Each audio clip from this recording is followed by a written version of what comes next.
Hi, I am working waterproofing specialist, Singapore.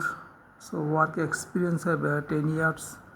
So this beam, I want to cement waterproofing grouting.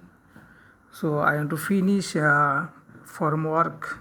Just now finish formwork. Now start grouting. This is pump, cement pump.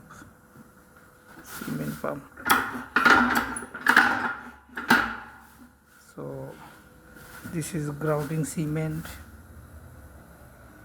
This is chemical. This one is apply oxide paint, rebar, dust. This is epoxy, pati, gap area apply. Then I have to pressure which place have gap, no leaking. Gap area I put epoxy pati.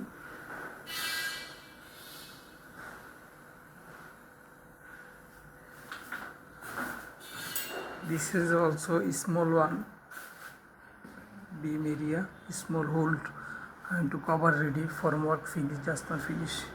Then start cement pump grouting.